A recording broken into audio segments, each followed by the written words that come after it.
L'Espagnol Ferran Torres de plus en plus proche, les gars, de quitter le FC Barcelone. Donc Ferran est proche de quitter le Barça. Il est actuellement plus susceptible de partir que de rester au club. Donc le Barça devrait lui envoyer une offre de renouvellement de contrat dans les prochains jours. Mais Ferran a reçu une proposition financière très attractive de la part du Paris Saint-Germain. Donc Luis Enrique, donc l'entraîneur parisien, serait également prêt à lui offrir un bon rôle du côté du PSG.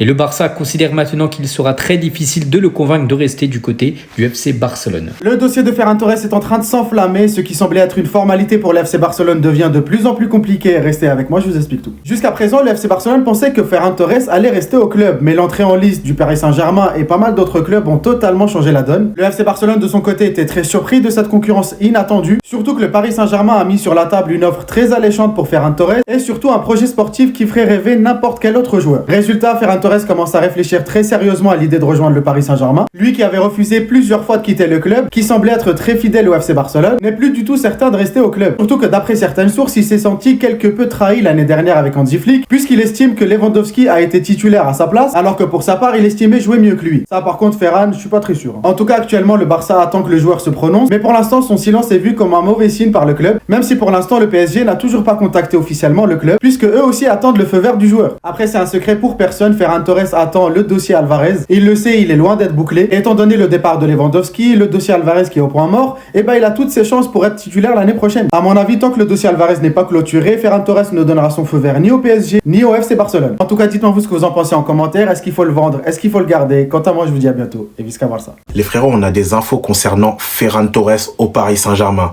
Les gars, on sait que Luis Enrique a appelé le joueur il y a quelques jours pour lui faire part du projet Paris Saint-Germain et qu'il allait avoir un rôle très important au club, même s'il ne sera pas tout le temps titulaire. Les gars, là, on a encore des infos qui viennent d'Espagne qui dit que le joueur veut que le PSG. Voilà, on sait que le Barça a essayé de le verrouiller, on essaie de négocier aussi son contrat. Les gars, il a 1 an de sa fin de contrat au FC Barcelone, il veut jouer dans la meilleure équipe du monde. Quel est le choix? Quel est le meilleur choix pour lui?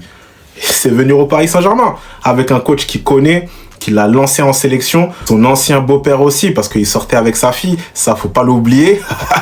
Voilà, Ferran Torres, pour moi, il se dirige vers le Paris Saint-Germain. Je sens qu'on va avoir un trio Diomandé, Ferran Torres et Aklilouche. Et peut-être un départ de Barcola. On attend d'ailleurs la réunion avec l'entourage de Barcola pour savoir s'il veut rester au Paris Saint-Germain ou il veut partir. Mais si ces 3 joueurs viennent, pour moi, il sera sur le départ. Ferran Torres au Paris Saint-Germain, ce n'est pas un dossier si simple que ça. Lucas Digne a passé avec succès sa visite médicale et devrait rapidement s'engager avec le Paris Saint-Germain. Héros de la finale du mondial contre l'Argentine, l'Espagnol ressemblait à une cible relativement facile à atteindre pour le Paris Saint-Germain. Mais vu le nouveau statut qu'il a acquis en marquant en finale de la Coupe du Monde, le FC Barcelone compte aujourd'hui bien lutter pour garder son attaquant ou pour négocier un transfert à la hauteur de sa nouvelle dimension. Car si Luis Enrique a probablement célébré comme jamais en voyant Ferran Torres délivrer la Roja en finale du mondial, l'entraîneur espagnol a dû réfléchir derrière et se dire que finalement ce n'était pas une si bonne nouvelle que ça pour le PSG. Après le départ de Gonzalo Ramos à l'AC Milan, le club de la capitale s'intéresse à l'attaquant du FC Barcelone pour son profil, mais aussi également pour sa situation. Le champion du monde 2026 était annoncé proche d'un accord avec le Paris Saint-Germain il y a à peine une semaine. À 1 an de la fin de son contrat avec le FC Barcelone, ce dernier se retrouve donc évidemment en position de force et tout portait à croire que le PSG allait alors profiter de la situation, sauf qu'en seulement quelques jours, tout semble avoir changé. Le quotidien Sport assure que les Blaugrana espèrent désormais le prolonger. L'autre quotidien barcelonais Mundo Deportivo annonce lui une réunion entre le joueur et ses dirigeants va même avoir lieu la semaine prochaine. Si le Barça ne peut pas augmenter le salaire de son attaquant avant le mois de septembre sous peine de réduire sa marge au niveau du fair play financier en Liga, il compte tout de même au moins prolonger le joueur d'1 année supplémentaire, ce qui ferait augmenter quoi qu'il arrive son prix sur le marché des transferts. Et aujourd'hui, Barcelone a tout intérêt à attendre car il y a une clause dans le contrat de l'Espagnol qui obligerait le Barça à verser 8 millions d'euros supplémentaires